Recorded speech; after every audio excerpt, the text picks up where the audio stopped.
Zone Europe sur Sensation.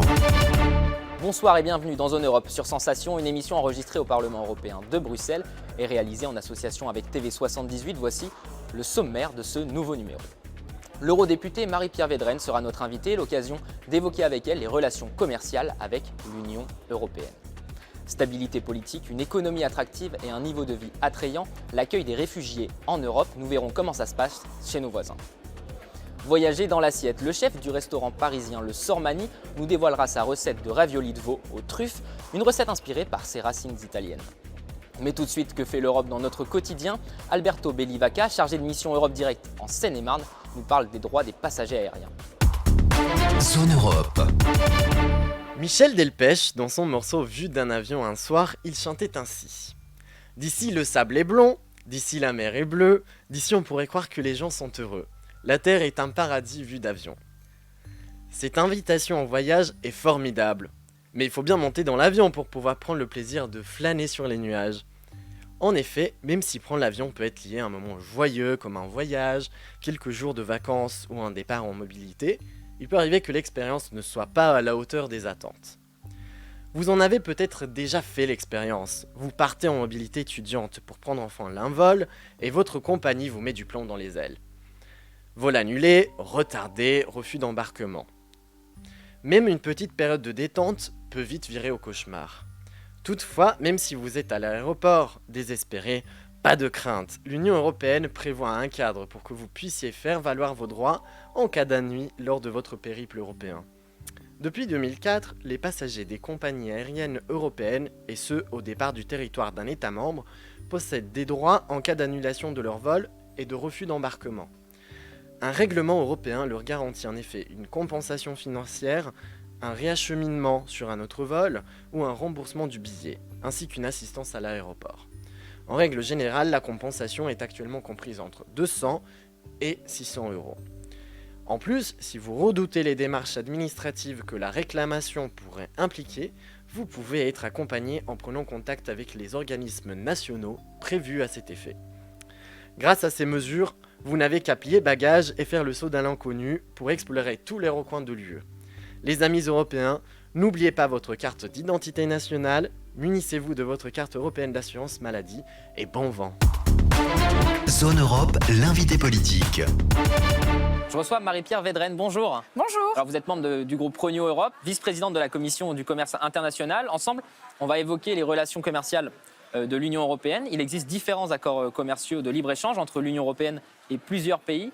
Certains sont en négociation actuellement. Sur quoi portent les tractations, justement, de manière globale en ce moment? En fait, il faut partir déjà du principe qu'un accord de commerce, ça a pour ambition de libéraliser les échanges. C'est un mot parfois sensible, et notamment en France, mais c'est l'objectif. Faire en sorte, au final, de nous rapprocher quand nous concluons un accord de commerce. À la fois en termes de flux d'échanges et à la fois en termes de normes, de réglementation.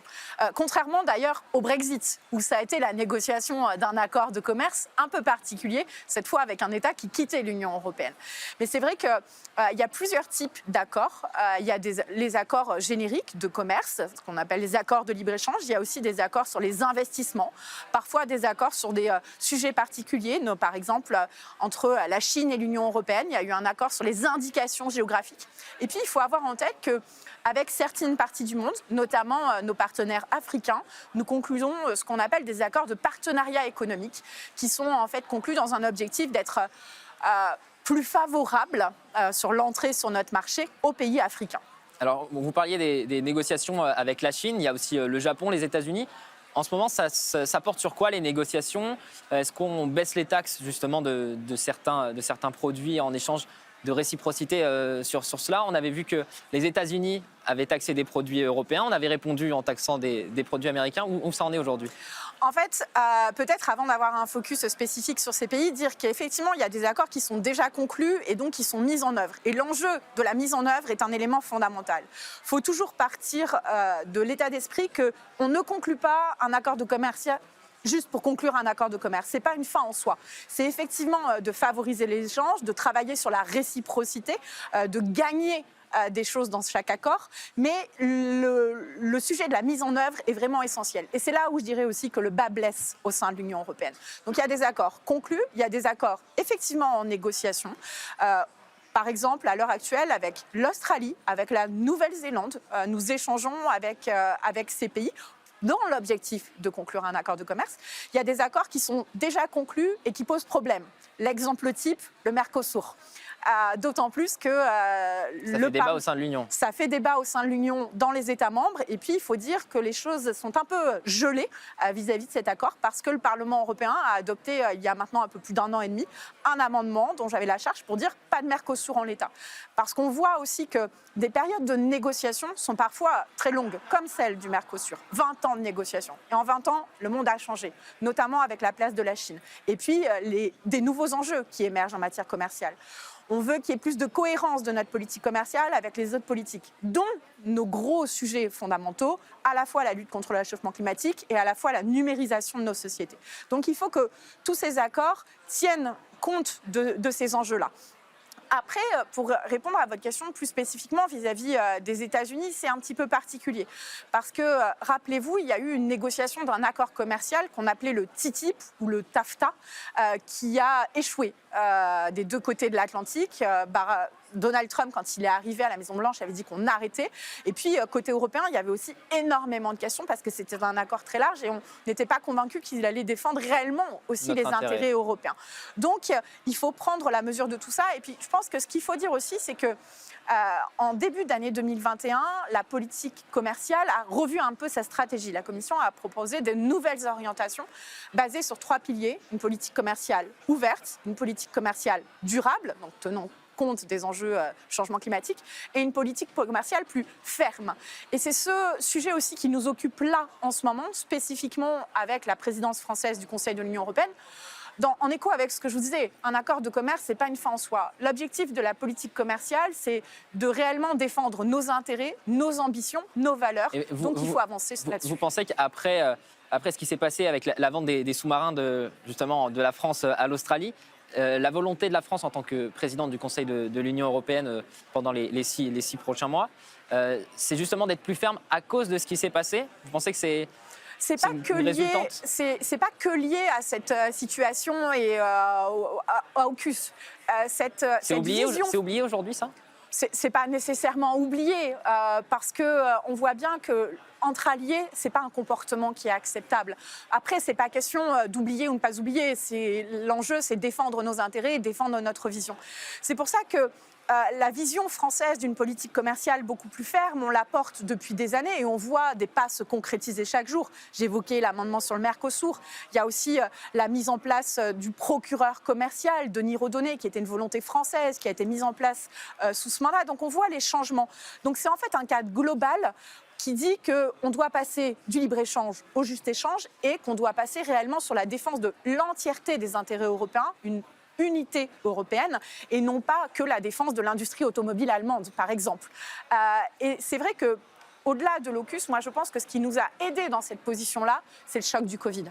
Parce que le choc du Covid a démontré notre manque d'indépendance, justement, que ce soit sur la production des médicaments, que ce soit sur les masques, sur beaucoup de sujets.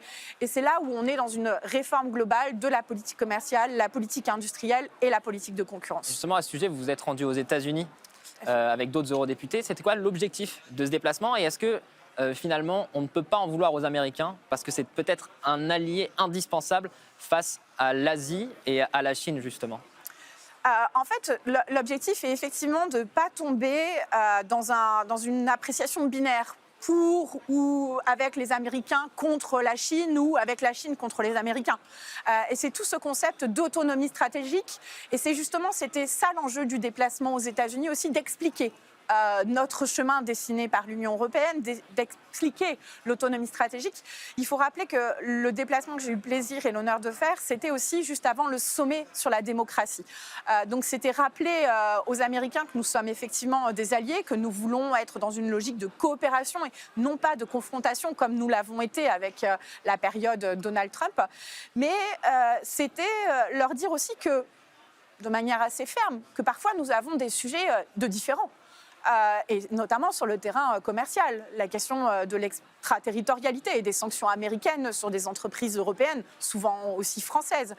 C'est la question du fait justement de ne pas se faire enfermer sur leur ligne vis-à-vis de la Chine. Parce que l'autonomie stratégique, ça veut dire pour l'Union européenne de décider par elle-même avec qui, quand et comment elle veut échanger. Vous pensez qu'ils nous font payer la taxation des GAFA, par exemple ? En fait, je pense qu'effectivement, il y a plein de facteurs qui démontrent que l'Union européenne a envie justement de reprendre son propre destin en main. Ce n'est pas question, je pense, de faire payer. Et c'est légitime que les États-Unis veulent défendre les intérêts des Américains, comme nous devons défendre les intérêts des Européens. Ah non, on ne l'a pas assez fait, on n'a pas été assez ferme. Et de ce manque de fermeté aussi, découle un manque de crédibilité. Et c'est pour ça que moi, tout mon enjeu dans la Commission Commerce International, c'est passer justement dans une logique d'ouverture qui est nécessaire. Et la logique de défendre un commerce international basé sur des règles, c'est extrêmement nécessaire. Mais on voit qu'on n'a pas cette capacité parce qu'on n'a pas les instruments déjà juridiques, les leviers, puis on n'a pas la volonté politique derrière d'aller dans ce sens-là. Pour être crédible, il faut savoir être ferme et il faut savoir défendre ses intérêts. C'est tout ce qu'on essaye de faire avec cette boîte à outils qu'on développe. Alors, on parle de commerce. Actuellement, le sujet qui est incontournable, c'est l'écologie. Quelle est la place aujourd'hui de l'environnement, du développement durable, justement, dans ces accords de commerce ? Alors, c'est vrai que je n'ai pas précisé au début que les accords de commerce, il y a une partie effectivement commerciale pure avec la question de la libéralisation, les quotas, etc. Tout ça dans un objectif justement de favoriser les échanges. Et puis, il y a aussi ce qu'on appelle dans ces accords de nouvelle génération des chapitres dits développement durable. Développement durable, c'est au sens large qu'il faut l'entendre. C'est à la fois les questions relatives au changement climatique et notamment spécifiquement le respect des engagements signés dans l'accord de Paris, et puis la question des droits humains, des droits sociaux. Donc on demande, c'est vrai, beaucoup plus à nos accords de commerce, parce qu'on veut de la cohérence entre toutes nos politiques publiques. Donc il faut, c'est vrai, verdir notre politique commerciale. Ça passe à la fois par ces chapitres dits développement durable dans nos accords de commerce, et là on voit qu'il y a des faiblesses sur la mise en œuvre. Comment on contrôle ?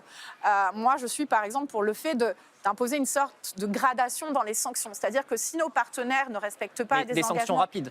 Des sanctions qu'il nous faut... En tout cas, déjà, il faut pouvoir les mettre en place. Et ce n'est pas le cas à l'heure actuelle. Le mot sanction, vous savez, au Parlement européen et dans les institutions européennes, est un peu un mot tabou. Notamment pour des juristes. On a du mal avec ça. Mais on voit que justement, si on veut être crédible, si on veut être ferme, il faut avoir des leviers qui disent à nos partenaires, vous ne respectez pas les règles, donc ça a des conséquences. Merci beaucoup Marie-Pierre Védrenne d'avoir été avec nous dans Zone Europe. Je rappelle que vous êtes membre du groupe Renew Europe et vice-présidente de la Commission du commerce international. Zone Europe chez nos voisins. Et chez nos voisins, ça se passe comment ? C'est notre rubrique en partenariat avec HEJ, l'Institut des hautes études de journalisme de Montpellier. Cette semaine, l'accueil des réfugiés avec Louisa Degré-Dulon. Une certaine stabilité politique, une économie attractive, un niveau de vie attrayant. De nombreux facteurs font que l'Europe est devenue une véritable terre d'immigration. En 2015, le Conseil européen a donc instauré le programme européen de réinstallation, un programme visant à réinstaller plus de 22 000 personnes qui requièrent une protection internationale depuis des pays extérieurs à l'Union européenne vers les États membres de l'Union européenne. Et le programme de relocalisation qui consiste à rediriger une personne immigrée d'un premier état d'accueil à un autre où sa demande d'asile pourra être étudiée. L'Europe a mis en place divers dispositifs, mais il reste propre à chaque pays membre de l'Union européenne de fixer son flux migratoire et de mettre en place des dispositifs d'accueil. Historiquement, l'immigration a toujours été très présente en France comme en Allemagne. La France est tout de même derrière avec 13%, soit 8,4 millions d'habitants immigrants contre 18% en Allemagne en 2019. Quant à l'accueil des personnes issues de l'immigration, en France, on retrouve des structures telles que les CADA, des centres d'accueil de demandeurs d'asile, les CAO, des centres d'accueil et d'orientation, le CHU Migrant, un centre d'hébergement d'urgence pour les migrants et le DAMI, un dispositif d'accueil pour les mineurs isolés étrangers. Le système allemand, lui, est quelque peu différent. Certains parlent même d'un modèle pour la France, mais ce n'est pas dit. Avec une politique sélective et répressive, il est cependant critiqué en Allemagne. Elle reste la première terre d'accueil pour les migrants en délivrant le plus grand nombre de droits d'asile.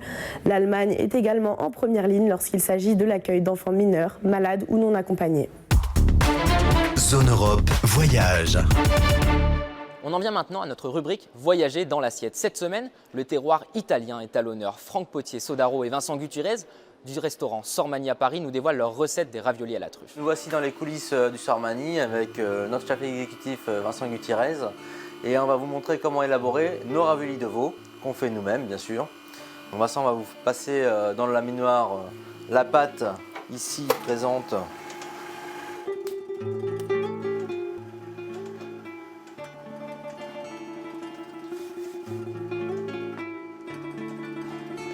Bien penser à fariner la pâte, pas trop, pas trop d'excédent de farine.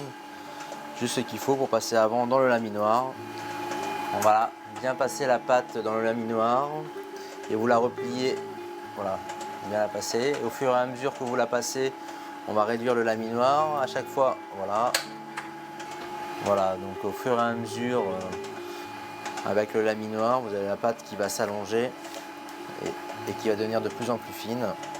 C'est comme c'est une pâte fraîche, c'est bien de préparer la préparation la veille, si c'est possible. C'est quand même mieux que la pâte ait le temps de reposer pour pouvoir la réutiliser le lendemain pour faire les raviolis. Alors il existe plusieurs façons de faire les raviolis. On va vous montrer une des façons bien sûr pour les faire. Pour vous à la maison, le plus simple c'est d'avoir un petit moule à raviolis comme ici. Tout simplement, vous étalez la pâte le long du moule, vous coupez la pâte de la longueur du moule, comme ceci. Donc on le fait cette manipulation 2 fois pour avoir 2 plaques quasiment identiques comme ici. Et après on va pouvoir confectionner nos raviolis. Donc après avoir confectionné la pâte à raviolis qui vont aller avec les moules, on a confectionné préalablement ici la farce de veau préalablement préparée pour pouvoir réaliser les raviolis de veau avec la pâte qu'on vient d'étaler. Donc cette farce de veau que vous avez ici, on va la rouler comme ici présenté en petites boules, vous voyez. Pour la farce de veau, prenez un petit peu de farce, on l'enroule entre les paumes des mains, voilà, jusqu'à obtenir ici une petite boule. Pas trop gros, pas trop petit. Oh là là là là, ça c'est Voilà. c'est du rêve, nous avons vu du rêve. Donc pour la confection des raviolis, dans un premier temps, on va juste fariner le moule pour éviter que la pâte colle au moule. On pose la première bande de pâte sur le moule déjà fariné. Voilà. Pour suivre, nous allons prendre nos petites boules de farce de veau préalablement roulées pour les disposer dans chaque petit trou. Donc on dispose nos petites boules de farce.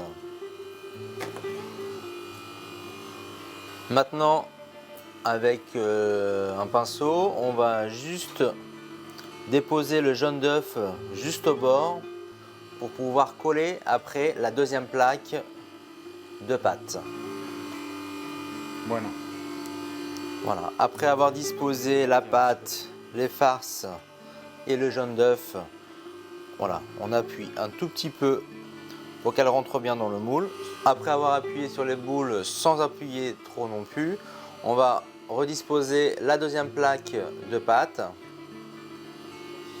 Donc maintenant on va chasser l'air des raviolis en les fermant, c'est-à-dire qu'on va bien fermer les raviolis sans avoir de bulles d'air à l'intérieur. Donc on appuie très légèrement sur les extrémités et puis après d'un côté vers l'autre. Donc après avoir fermé la pâte à raviolis et avoir chassé l'air d'un côté puis de l'autre, on voit déjà ici apparaître le moule préalablement découpé qu'on va finir ici. Vincent va vous montrer. Voilà, on appuie et le moule qui est presque préalablement découpé, vous allez avoir apparaître ici, vous voyez les petits stries du moule.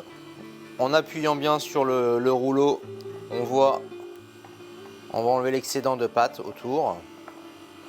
Voilà, donc après avoir enlevé, en appuyant avec votre rouleau à pâtisserie sur le moule, avoir enlevé l'excédent de pâte autour, on va juste un tout petit peu fariner le plan de travail. Retourner la plaque à raviolis. Une fois retourné, vous allez voir ici apparaître en pré-découpé, juste ici, les pré-raviolis qu'on va terminer de découper à la main.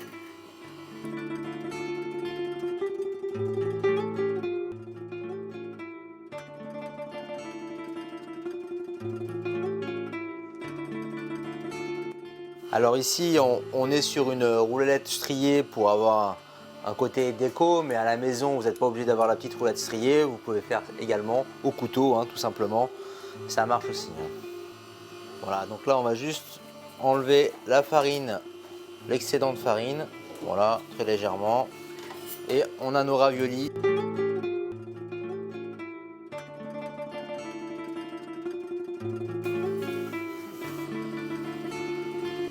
Voilà, après avoir confectionné nos raviolis, on va vous montrer dans notre cuisine comment on va cuire nos raviolis avec la crème de petits marrons qu'on aura préalablement préparée. Et on va vous montrer comment dresser l'assiette des raviolis de veau, petits marrons et truffes noires. Pour la confection de la crème de petits marrons, il vous suffit d'avoir un petit marron, ici tout près. Sinon, retour d'Halloween, si vos enfants ont fait des petits dessins dessus, ça fonctionne aussi. De l'échalote, un petit peu de beurre, du lait, de la crème et de l'huile d'olive. Sormani, of course. Donc vous faites revenir dans une casserole les échalotes juste suées au beurre avec le petit marron coupé en dés. Vous pouvez garder la peau si vous voulez. Hein. Vous n'êtes pas obligé de l'éplucher. Ça donne un peu plus de goût à la confection de la recette et un filet d'huile d'olive. Le tout va cuire pendant une demi-heure avec un peu de lait et de crème, moitié lait, moitié crème. Tout ça pendant une demi-heure. Une fois que c'est cuit, vous le passez au bain-marie au Thermomix.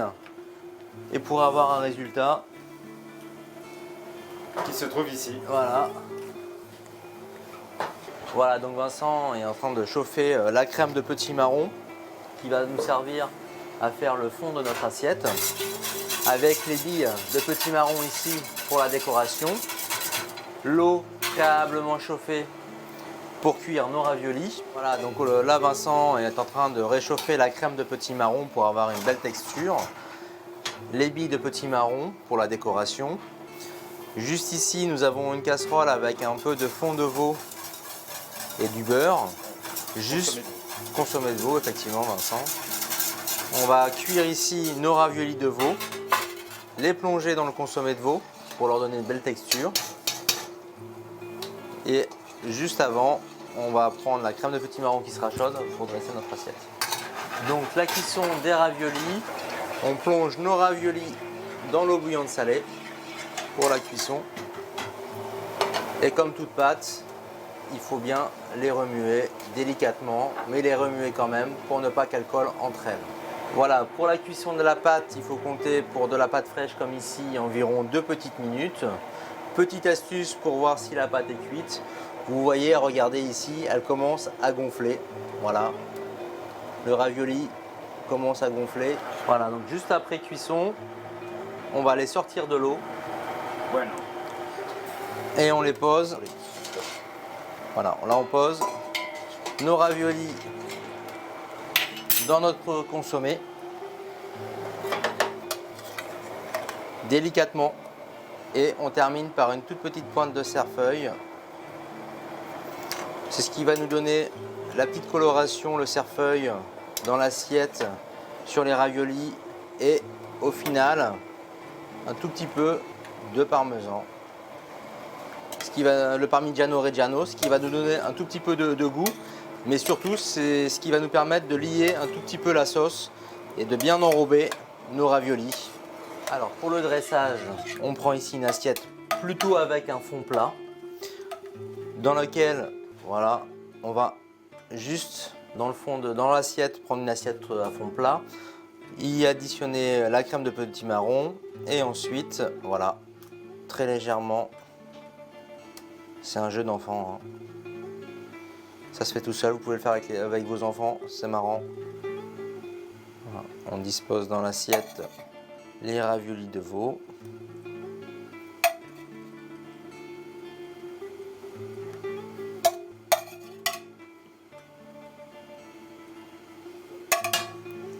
Voilà.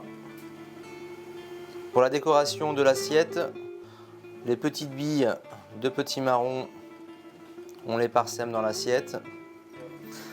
Voilà, donc la recette est bientôt quasiment terminée. C'est une recette que vous pouvez en l'état la faire pour Halloween, pas obligé d'attendre la truffe noire pour faire la recette. Mais là, on va améliorer un petit peu le quotidien avec la truffe noire du Périgord que vous avez ici. Voilà. On va couper quelques lamelles. Alors avec votre mandoline, vous avez coupé quelques lamelles de truffe, voilà. Et on va venir délicatement poser nos lamelles de truffe noire sur nos raviolis. Pour finir, à la fin, assaisonner avec un tout petit peu de fleur de sel, poivre du moulin et un filet d'huile d'olive. Voilà pour finir le résultat de notre recette. Raviolis de veau petit marron et lamelles de truffe noire du Périgord. Chef, Bon appétit. Hein. bon appétit. Voilà, ça y est. Zone Europe, c'est terminé. Merci aux équipes techniques du Parlement européen de Bruxelles. Vous pouvez retrouver cette émission en podcast audio et vidéo sur notre site et notre application Radio Sensation et aussi sur TV78. Rendez-vous la semaine prochaine. Bonne soirée. Zone Europe sur Sensation. Zone Europe.